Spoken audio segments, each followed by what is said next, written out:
دنیا بھر میں جیو ایکسپریس نیوز کے ناظرین کو اپنے نیوز کاسٹر مجین حسین بلال کی طرف سے السلام علیکم۔ خبر شامل کرتے ہیں ضلع منڈی بہاؤدین سے، جہاں ممتاز کاروباری شخصیت چودھری محمد افضال تارڑ کی تاریخی قصبہ ہیلا آمد۔ Gujarat chamber of commerce and industry کا شہین گروپ کی طرف سے مسلسل دوسری مرتبہ بلا مقابلہ ایگزیکٹو ممبر بننے پر ہیلا میں ہیلا پریس کلب کی طرف سے پرتپاک استقبال۔ لاہور سے نامور مذہبی و کاروباری شخصیت حافظ شہباز حسین صدیقی کی استقبالیہ میں خصوصی شرکت۔ ضلع منڈی بہاؤدین کے تاریخی قصبہ ہیلا میں Gujarat chamber of commerce and industry کا دوسری مرتبہ ایگزیکٹو ممبر بننے پر ممتاز کاروباری شخصیت چودھری محمد افضال تارڑ کا صدر ہیلا پریس کلب ڈاکٹر عادل منصور کی قیادت میں ٹیم ہیلا پریس کلب نے پھولوں کی مالائیں پہنا کر اور پھولوں کی پتیاں نچھاور کر کے فقید المثال استقبال کیا اور چودھری افضال احمد تارڑ کو مبارکباد پیش کی۔ ان کے رفقا کو بھی ویلکم کیا گیا۔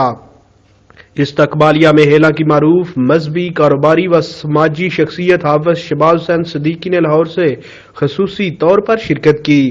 اس موقع پر چودھری محمد افضال تارڑ نے کہا کہ تاجر برادری اور میڈیا کا چولی دامن کا ساتھ ہے اور دونوں شعبے ایک دوسرے کے بغیر نہیں چل سکتے۔ انہوں نے ہیلا پریس کلب کی بلیک میلنگ سے پاک، مثبت اور تعمیری صحافتی خدمات کو سراہا۔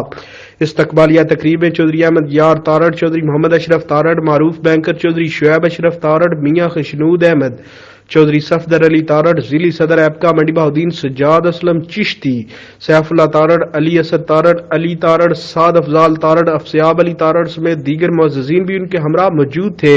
ہیلا پریس کلب کے صدر ڈاکٹر عادل منصور، سینئر عہدیداران چودھری رفاقت علی شیخو، رضوان الحق، حافظ ابو بکر صدیق، میر عقیل احمد پومی، نوید اکرم قادری نے معزز مہمانوں کی تشریف آوری پر شکریہ ادا کیا۔ آخر میں چودھری افضال احمد تارڑ نے میر عقیل احمد پومی اور ٹیم ہیلا پریس کلب کی محبتوں کا شکریہ ادا کیا۔ کیمرہ مین نوید افضل چرونڈیا کے ساتھ report Hafiz Abu Bakr Siddique, staff reporter Geo Express News Mandi Bahauddin.